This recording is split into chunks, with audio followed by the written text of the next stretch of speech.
Welcome to episode 2 of our first season here in the Premier League. I heard you guys loud and clear in the last episode. Don't worry, those freaky regen faces have now been removed. Thank you for that feedback. It seemed that a number of you got nightmares from the faces. I quite like them personally. I've been using them on Football Manager as well, but obviously if you guys aren't used to seeing them, it is quite a different change, quite a significant change from what we're used to, so I can understand why you guys didn't particularly enjoy those faces. I have added loads of names to my shortlist, so we'll be looking at goalkeepers and centre-backs today. The general request was for Collins to be removed and Cano to be kept in the starting lineup. So that's what I'm going to do. It will be Nathan Collins, who's my current captain actually, that will drop out of the starting lineup for a new higher rated centre-back. He'll go onto the bench, of course. One thing actually, I can't believe we didn't have this discovery sooner. I apologise, I can't remember your username. Someone messaged me on Instagram letting me know that Abadia in Spanish means Abbey. What stadium do we play at? The Abbey Stadium. How have we not had that discovery before? Our striker, who we signed years ago and has been playing for us for years, is named after our football ground. That's phenomenal. One thing I also wasn't aware of until I had it shown to me was Nick Pope, who's on my shortlist. I don't know how I didn't know this. He was born in my hometown, and I mean hometown, not Cambridge. The little town I was born, lived in as a kid, Soham. I had no idea Nick Pope was from Soham. So on that basis, even though he's 32, I think Nick Pope is going to be my preferred goalkeeping option. Was at Cambridge United on loan in 2013, but I never made the connection between that and him playing. He played for Bury Town. He was born in Soham. He probably went to the same school as me. So I think Nick Pope's going to be the one that I go for. But I do have other options as well. Those being Jack Butland, of course, who is still in the Championship at Stoke. So that would be a realistic option. Aaron Ramsdale, who's been rotated in and out of the Bournemouth side, to be fair, with Mark Travers, who's also on my shortlist here at Bournemouth. So they have two decent goalkeepers. So certainly we could sign one of them perhaps. Zach Steffen was a popular option with you guys as well. Still at Manchester City and almost certainly doesn't play for them. Rodak, who's at Fulham, who of course we beat in the playoff final, but he's been unbelievable against us numerous times in this save. So I'm very curious to see how good he is. Bazunu as well. Irish guy from Manchester City, another young goalkeeper there that almost certainly hasn't seen first team football, but it doesn't look like he's actually going to be that good, judging by those stats. We've got Drongowski. But I'm sorry, I'm just going to call him Bart. Bart Drongowski, the goalkeeper, Polish goalkeeper, is currently at Norwich, who are obviously in the Premier League. Dean Henderson, I added to the shortlist to show you that I'd seen it. 87 rated. No, that's not happening. There's no way we could sign someone like that in our first season in the Premier League. Martin van der Voort is in my shortlist as well. Scouting him. Don't know if he's going to be any good. And Ilham Meslier from France. The Lorient goalkeeper, obviously on loan at Leeds the first season. I don't know if he's any good now in season 6 as we're in now. There's Mark Travers, of course, and Nicola Lieli as well, the Italian goalkeeper currently at Perugia. So centre-back wise, we have Ben Godfrey, who I can't recall if I've used before. I genuinely don't know. I think I might have, but I'm not sure. But I'm open to signing him again, and he's very much within our price bracket. There's Chris Mepham at Bournemouth. We've got a number of Bournemouth players on our shortlist. Esri Konsa as well at Aston Villa, waiting for a scout report on him. Dale Fry at Middlesbrough. I don't know if he'll have grown too much in this save. We'll wait and see. Jeremiah St. Just is a player that I've always had recommended to me, and I don't think I've ever signed. I might be wrong, but I don't think I ever have. Joachim Anderson, who's at Lyon, so potentially out of the realms of possibility, but I don't know how much first team football he's seeing at Lyon. Twan Zebe is at Brighton now, not Manchester United anymore, but Brighton, not a massive club comparatively to ourselves, or the situation we find ourselves in this save. Obviously in real life Brighton are a bigger club. Reece Oxford, he doesn't tend to grow that well anymore in career mode, but I'm scouting him just in case. Rob Holding is out at Hertha Berlin now, but certainly an option for us. There's Chris Richards, who's at Bayern München Zwei, the second Bayern Munich side, so we'll wait and see what his stats look like. Tanguy Kouassi, I don't know where he starts a save, but he's at PSG right now in this save. He's only 22. Nathan Wood, he starts at Middlesbrough as well, I believe, but is at Chelsea now, but almost certainly isn't in their starting lineup. And they are my centre-back options. Again, waiting for scout reports back. Dominic Brown is up to 85 rated now. We are certainly going to have to wait until we are in the Champions League before, or at least the Europa League, before being able to entice Dominic Brown to come back to the club. I don't know if he plays for them. We can have a look here and see if he started in Liverpool's first Premier League game of the season. They've got a number of goalkeepers. Let's see, Dominic Brown. He did play in their first Premier League game of the season. So he's first team at Liverpool. Actually, what I can check here is if Nathan Wood is first team at Chelsea, which he is not. So that is a genuine potential signing as well. That's good to know. Right, so moving forward then, we're going to wait for those scout reports to come back. I've had a train, and we've had some growth. Ollie Skip into the starting lineup, 76 rated now. Campos 81 rated, with a number of players to look at here. So on the calendar, we have today Sheffield United, Aston Villa and Newcastle. All of which I'd like to think are games we could well be competitive in.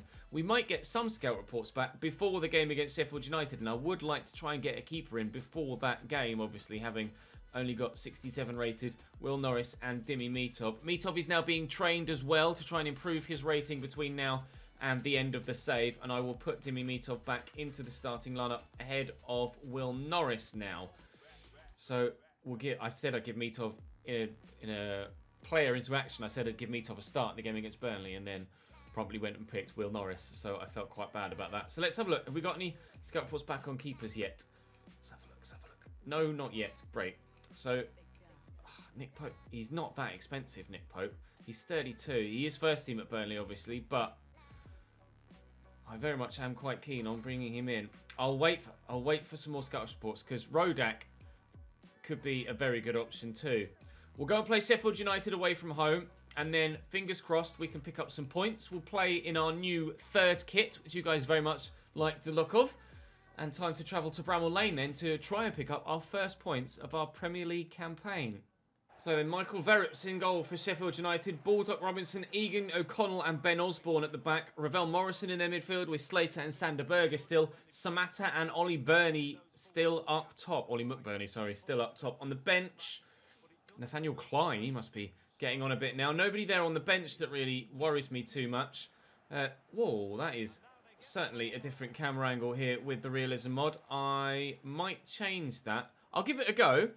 We'll see what this is like. Maybe you guys could give me your feedback on this camera angle. Everything is obviously zoomed out further so we can see the entirety of the field. I might go back to the regular camera, but we shall we'll wait and see what you guys make of this one. Obviously, it makes seeing what's going on the field much easier, because you can see everything, but with the players being slightly further away from each other, or everything being further away from the camera, it might not be as good visually.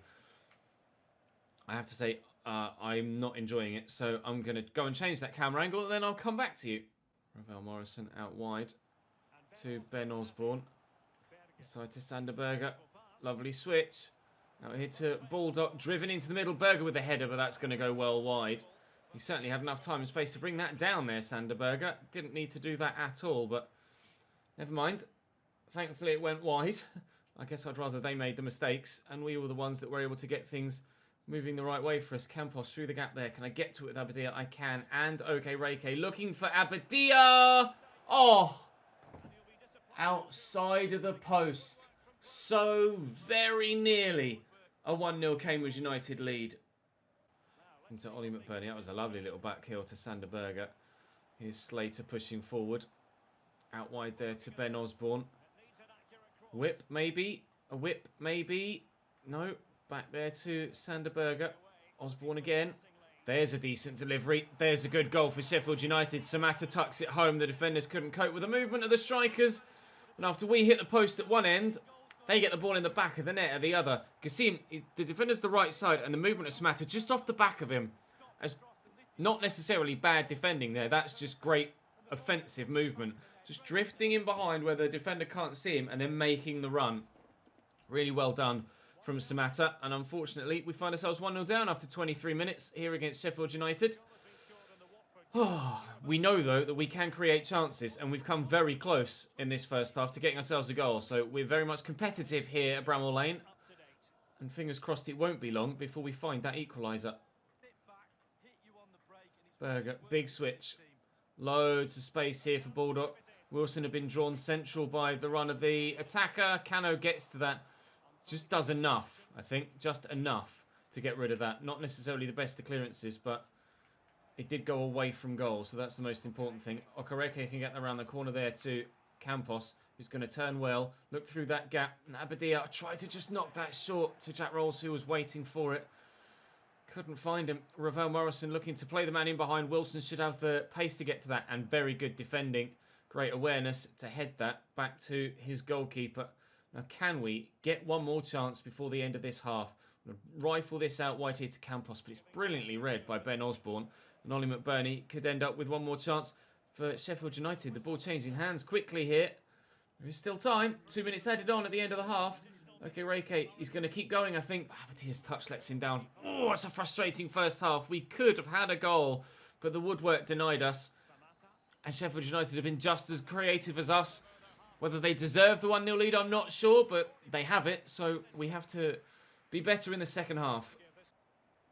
Ravel Morrison into Samatta. Across to Baldock. Cantwell trying to close him down. We do have Aston Villa next, of course. Ollie McBurney with a flicked-on header. But that was comfortably enough saved by Mitov. That's not where I wanted to throw that, thank you. I'm trying to throw that to me right back. Oh, dearie me, that was nearly a mistake that could have cost us any chance of getting anything in this game. Whilst it still remains 1-0, I think we do stand a great chance of getting a point from this game. And it would be our first Premier League point. At 2-0, I think it's game over. Campos, I'm going to look inside for Rolls, then to go OK Reike, then Rolls again, and Abadia's there. This is great football. Rolls, just trying to shake the defender. He's done well. Jack Rolls! Verrips makes the save. That was destined for the back of the net, but won't find it yet. We're getting closer, though. Osborne read that turn. Gets the pass inside nicely, though. Sanderberger's got options inside and out. It's good football from Sheffield United. Well worked around through the defender's legs there. Collins will get rid of that and skip into Rolls. Forward to Cantwell. Drifted centrally. Bit of space across here now for Ollie Skip, and even more so for Wilson on the left-hand side. Tottenham have equalised against Aston Villa, which you would have expected them to do. And there's the option on the edge of the box there. Jack Rolls laying it in to Cantwell. Well, I've put too much on it. I should have played a pass to feet and not a through ball. And that's cost me there. And now on the counter-attack, we could be in real trouble. Slater in behind, waiting for a cut-back. She's not done yet. Oh, it's a great delivery in. Cano with the clearance. Get to that, please. Cantwell. McBurney down to Ravel Morrison around the corner here to Collins. Not to Collins. Collins is the defender that I'm defending with, but I can't do enough. Ravel Morrison lays it back to a teammate. Or was it Ravel Morrison that scored the goal? I'm not entirely too sure. All I do know is that it's Sheffield United that have a 2-goal lead. Yeah, it was Ravel Morrison that scored the goal. Rifled in. Well done, Sheffield United. You've gotten yourselves 3 points against us. We are going to lose our first 2 Premier League games. We might well be in for a hell of a season here. It might be similar to our first season with Leeds, where we were able to have a better second half of the season and rescue ourselves from relegation. Or it might be like Southampton on FIFA 18, where we only survived on the final day. Oh, Bissouma loses out in possession. I put him off the bench here to try and make the difference, and unfortunately, he's not done that there. And now Ollie McBurney's got the ball. 1-2 maybe. Samatta, I've left him a little bit open. Lovely challenge by Nathan Collins. We've won it back. Well, even if we don't score a goal in this game, I still feel like we've been pretty impressive and competitive. But again, it's not going to be enough, losing by a 2-goal margin. 3-1 against Burnley, 2-0 here against Sheffield United. But promising signs that with more practice and a couple of improvements, most importantly at goalkeeper and at centre-back as well, we could start to pick up points as the season goes on. But it's to be nothing from this one at Bramall Lane. We'll head back now and work our way towards the game against Aston Villa, but we almost certainly will get some scout reports back between now and then. I've got some scout reports back. You can see that Ramsdale is Bournemouth's #1 goalkeeper, almost certainly now at 83 rated, which is very good for a team that's come up from the Championship. Zach Steffen is also 83 rated at Manchester City. His reflexes are massively high. He might be a very good option to go with at 29 years of age. Nick Pope is 32 and lower rated, but obviously cheaper. Drongowski 82 at 27, so could potentially grow further. Stefan is an inch taller and has a better weak foot. But there's not much difference between the two of them really, other than the reflexes. We've had some Rodak as well, 81 rated at 27.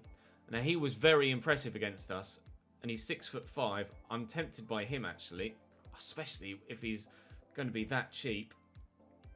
Mepham and Twanzebe, both about the same valuation, but obviously wages, there's a big difference there.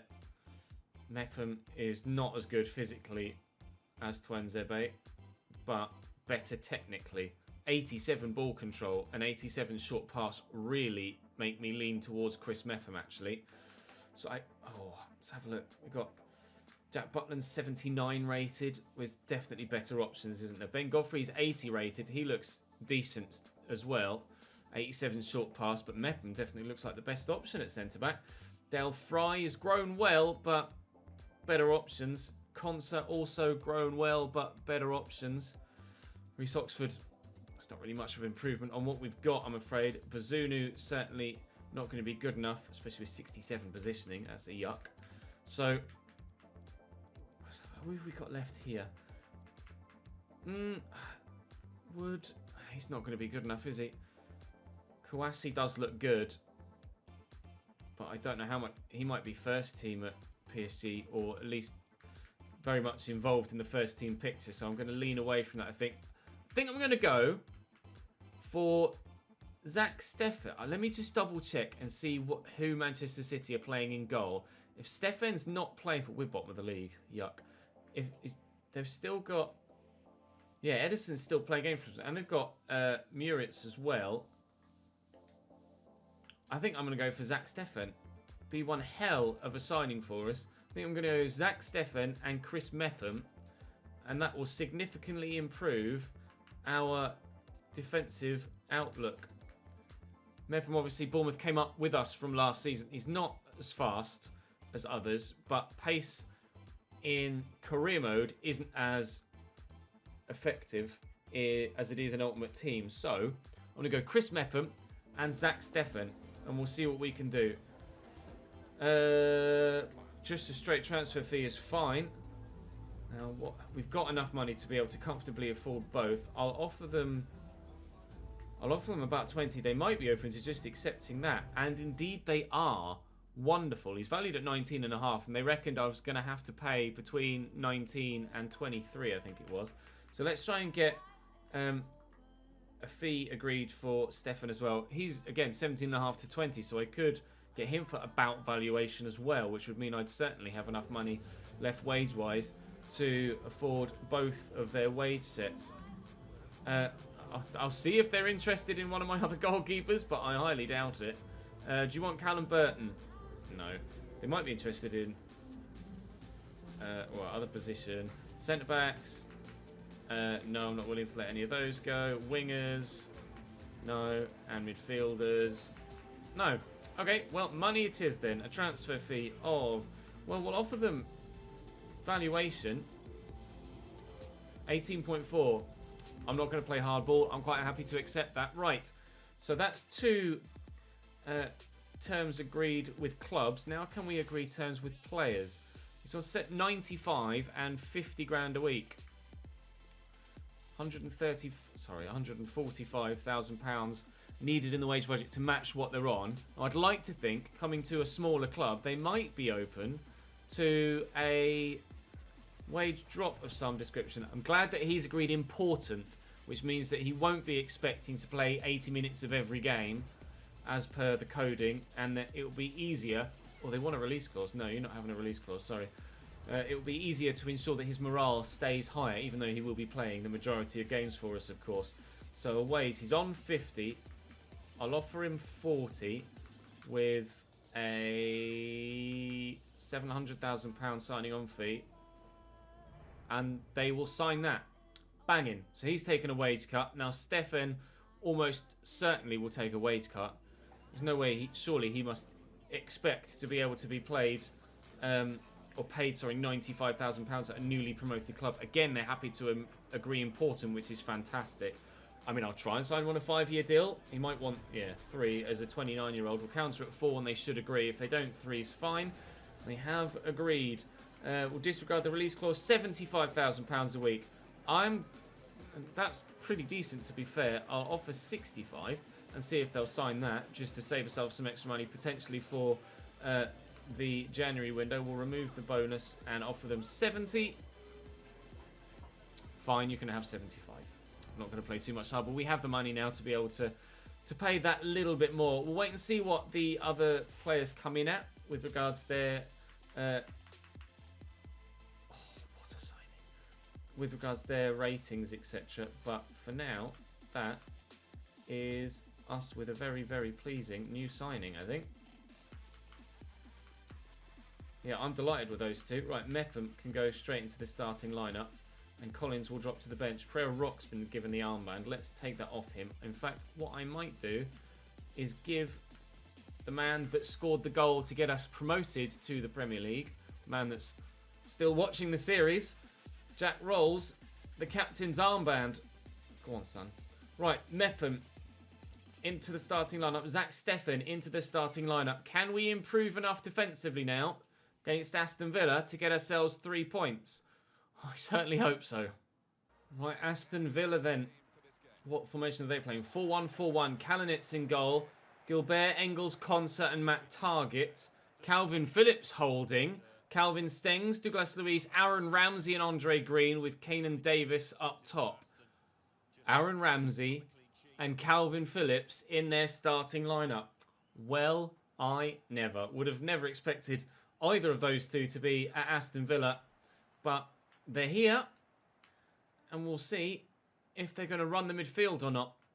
Hopefully, Jack and Oliver can hold firm, but with a 4-1-4-1, there is going to be a lot of players in that central area, and hopefully we can deal with it. Skip, Abadir, Skip's gone again. Go on, Ollie. Ollie, Skip! Oh, dearie me. That was well over the bar. Target to Green again, and Keenan Davis looks like an absolute unit. Well cleared by Chris Mepham. You'll notice as well, I've changed some squad numbers around. So there's always a bit of hoo-ha in the comment section about squad numbers not being as you guys would like them. Oh my God, he is quick. Andre Green. I thought for a minute Jack Rolls was clean away there in behind. Oh, Mepham, he's dominating aerially. Already he's impressing. Already he's impressing, Mepham. That's fantastic. And again, oh, Rolls is in now. Jack Rolls! Buries it. Leading by example with the armband on. The man that scored the goal to put us in the Premier League is the man that might well have scored the goal that gives us our first win in the Premier League. Great touch, great finish. We're in front. Engels lifting the ball out wide here to Andre Green. Good footwork from him. He's been impressive in the opening few moments in this game, Andre Green. Lovely ball by Ramsey out to Calvin Stengs. He's always a player that tends to get recommended, but never someone I've actually committed to, Calvin Stengs. He's never had the sort of skill set, stat-wise, that stands out to me. So I've never committed to him. I was given away poorly by me there, and they might punish us for that. Ramsey out to Stengs again. Cantwell will try and close him down, and has done so really nicely indeed, and Ollie Skip is there infield. This time we won't give the ball away, and we're on a decent counter-attack. Abadir played in. Rolls has gone again. Oh, and that's where the ball was most supposed to go. Abadir into Skip. Go back to Abadir. Forward to Okereke. Oh, that's a foul, surely. Nothing given. Cantwell trying to tuck that back. Oh, Abadir was ready and waiting. Cleared away. Half an hour played here to the second. They've had slightly more possession than us, Villa, but we certainly look the more likely to score the next goal in this game. Rolls. Okay, Reiki. Just trying it from the edge of the box. Kalinitz down well to make a good save. Campos delivers. Underneath this could be Okereke. It is the keeper. It will fall to Skip. Drop to Rolls. Skip again. He sat up beautifully for the volley. First time hit even. Definitely wasn't the volley. It was on the floor. Oh, it just bobbled in front of him and he shanked it. Never mind. It's Andre Green. Ramsey back to Phillips. Going over the top, looking for Matt Targett, who will keep this in. Mepham is trying to close him down. Calvin Phillips back to Targett again. Nicely done by Mepham. I don't think I've had a central defender make as much of a positive impact on my defensive play as Chris Mepham here. Certainly it's been a while since we've had such a dominant centre-back. Jack Rolls got the goal to give us the 1-0 lead. And so far, Stefan hasn't really been tested. He hasn't been tested at all. Villa yet to create a single goal scoring opportunity. This has been our best performance so far in the Premier League. Let's hope we can see it through and get our first win of the season as well. Because we are rock bottom of the league right now. And I do not want to stay there. To Matt Targett, pushing forward from left back. Andre Green back there in support. We've got Newcastle away coming up as the third game. Targett with the early delivery. Oh, Wilson. Jesus, that had me worried. Cano will get that out wide and we will try and counter. Although Campos hasn't been too energetic in getting down that wing. And Green is certainly fast enough to deal with him. The ball was meant for Jack Rolls and ended up going straight to Calvin Phillips, annoyingly. Here's Aaron Ramsey in there to Andre Green. And Villa will look to create their first chance. They've improved their possession stats slightly from half-time. It was 55-45. It's now 56-44. But still, no. Will you stop, Andre Green? Still no. Oh.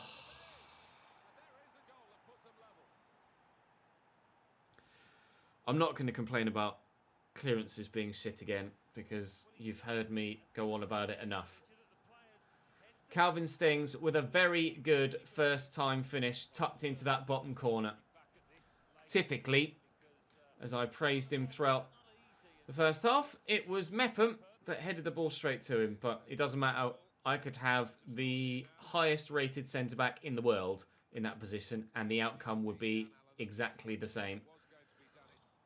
FIFA 20 is great. Bring on FIFA 21. Oh, shit. Never mind, 1-1. Still on course for our first point of the season. But we'll try and get 3 again, or get ourselves into the position to be looking to get 3 again if we can between now and the end of the game. Ramsey, oh, it's a lovely through ball. And Green is there. Get rid of that. Oh, he's missed it. Wilson causing me all sorts of problems. The ball back here now to Gilbert. Oh, I said such a good cross. Villa turn it around. That delivery was unreal.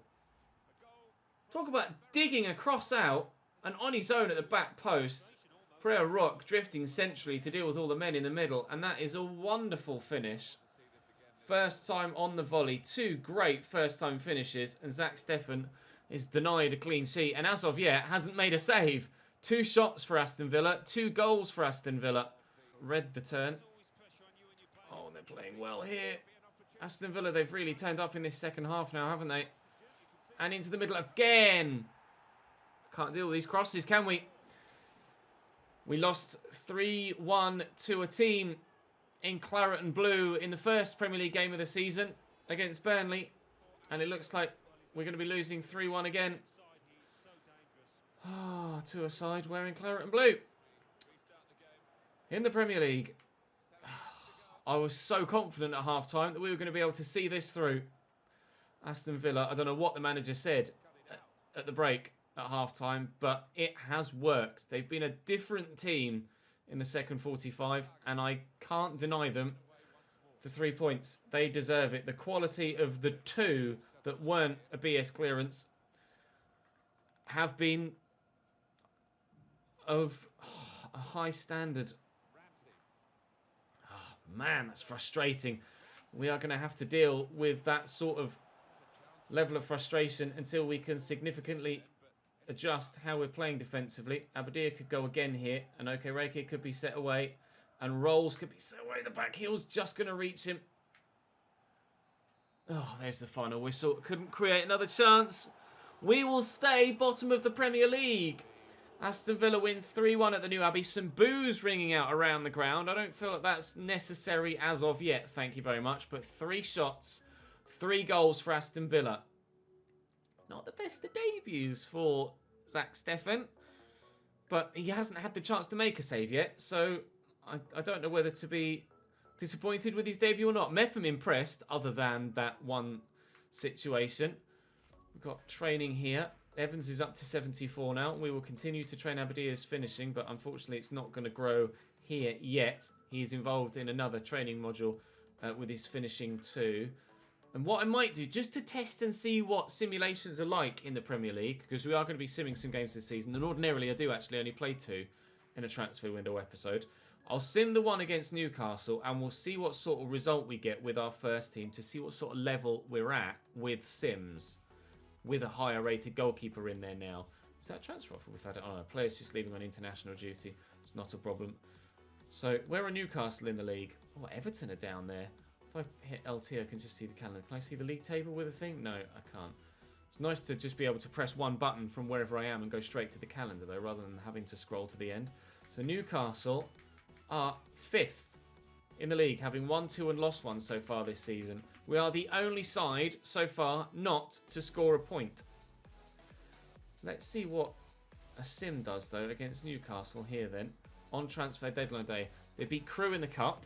We will play our first Carabao Cup game in tomorrow's episode. They lost to Spurs. They beat Brentford, but you would expect them to have beaten Brentford. Prayer Rock booked after a minute. Freddie Woodman in goal, who was a goalkeeper recommendation that I didn't put on my shortlist. Abadia gives us a 1-0 lead. We've got Tammy Abraham up top, Sam Maximin on the left-hand side. Now, Newcastle did run away. Not run away, actually. The 3 of them ran away at the top of the table. Newcastle did win the league in the season before last, in season 4. Abadia, well, simulations look like they're going to be good for us. Our side is decent in a sim. We get our first win of the league season. I'm not sure what that does for us. We're still in the relegation zone and could be back down to 19th if Everton get a win in their game in hand. But let's see what happens now on transfer deadline day. I'll give you a rundown of what everybody's done once we get to the final hour. So we know that we can be competitive in sims, but so far, well, I mean, I've been quite competitive in all of the played games so far. I just haven't been able to get it across the line. I have a funny feeling we won't be as fortunate in the majority of the simulations that we do so far in this Premier League season. An offer for Carl Noor from FC20 that I shall reject. I'm still going to need the squad depth, I feel, although we do have Leon Davis. I mean, I'd rather, for the sake of £2 million, I'd rather have the extra body. It's the reason why we've not sold Harry Darling for like 500 grand as well. I'd rather have the extra outfield body in case we have suspensions and injuries. It's a quiet deadline day.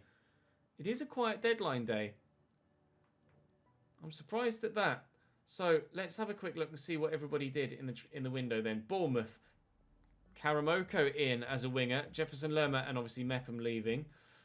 Arsenal, Elvedi and Pierrick in with Ballard and Eric. Is it Eric? No, Leon Bailey. I was thinking Eric Bailly. Leon Bailey going out. Villa not doing much. Samatta that scored against me though has been sold. Kondaria and Mitchell Nelson. Oh no, Samatta scored against me for an earlier opponent, didn't he? Samatta scored against me for Sheffield United. Brentford doing a little bit of business. Burnley doing a little bit of business. Ourselves spending 38.4 million and making 5.5. I'm pleased with our window. Danny Ceballos and Nizet in at Chelsea with Niklas Sula and Lucas Piazon leaving. Everton doing a little bit of business. Not sure which Hazard that is. In at Everton. Selke and Lendezo. Yeah, Lendezo going out. Doucouré and Fred in at Leicester. Some improvements in midfield with Touré and Dennis Pratt going out. Liverpool have signed Harry Kane, Sibley and Rowland with Origi and Fabinho leaving. City have signed Lo Celso with Adarabioyo and of course Stefan coming to me. Just Lucas Moura out at Manchester United. Just Palmeiro in at Newcastle United. Norwich with a little bit of business. Samatta in at Sheffield United as we mentioned. He scored against us. Maddox in as well. Jacob Maddox. Shooten out at Sheffield United. Southampton, Ross Barkley in. And a few transfers going out. Including Oh, yeah, Maddox has gone in at Sheffield United, out from Southampton, and Danny Ings to Rafinha and Adarabioyo in at Tottenham. So they've not replaced Harry Kane at striker. Marcao, Unu and Ben Sabini in at Watford, with Doucouré and Fisher going out. Unu was a regen for us last year in an RTG. Brozovic and Beretta in at West Ham, with Tolisso going out. Interesting. And Shackleton in at Wolves, with Perchit as well going in at Molineux. We'll show you the biggest transfer deals of the window, all told, across the entire save. But deadline day has ended, and there wasn't that much spent, to be fair. Everton yet to play their game in hand. Maybe we'll advance as far as the next game to see if they do go above us again. They are the top 3 deals. And Niklas Süle went to PSG, Bailey to Bayern München, and Ceballos, Rafinha to Spurs from Atleti. Fabinho went to Barcelona. No, it's only 29 million. It's a tiny window. Not much spent on deadline day, and not much spent really around the save for the whole window. Some older players moving for average fees. Corentin Tolisso, to be fair, 30-year-old Corentin Tolisso, 85 rated for 19 million is a steal for Inter Milan. Jamie Shackleton to Wolves. Cassette to Leipzig. Adarabioyo to Spurs, of course, as a centre-back we saw. Paredes to AC Milan. It was Torgan Hazard to Everton at 31 years of age. Kevin Mbabu's gone to Monaco. Mora has gone to Atletico Madrid. Yeah, that's an odd transfer window. It's probably one of the quietest, one of the transfer windows that's had the fewest marquee or standout signings, like big name transfers. I think there's an international break actually coming up here. Now we're getting a number of those scout reports back that I now obviously don't need. I don't want a Chinese international job, thank you very much.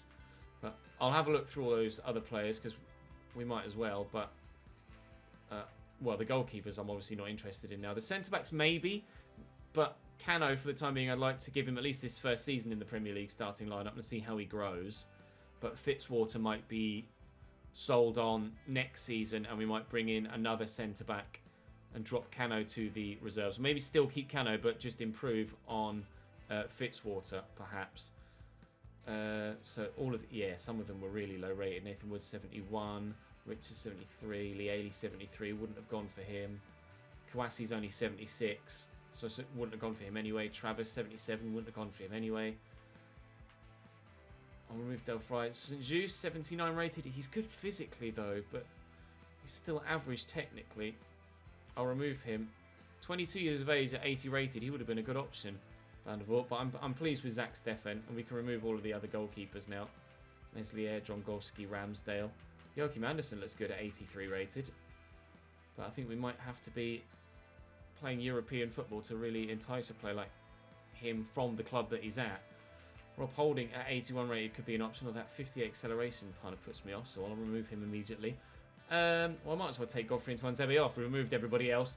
Right then, that's going to be the end of today's episode. Everton have played their 4th game and lost it, thankfully. So we find ourselves in 18th place in the Premier League with some big games coming up.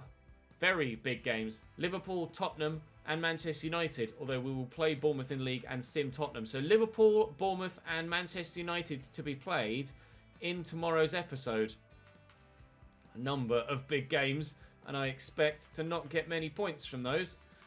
It's not the best of starts to the season for us, but hopefully we can get something from the game against Bournemouth, and we'll just pray that Liverpool and Manchester United underperform against us. There's been some suggestion actually to go into the opposition tactics and take off the constant pressure, which seems to be the issue for AI sides when playing against the big teams. I might try that against Liverpool and Manchester United in that next episode, and we'll see if it makes any difference to how the AI play. I'll give that a go. Thank you for that suggestion.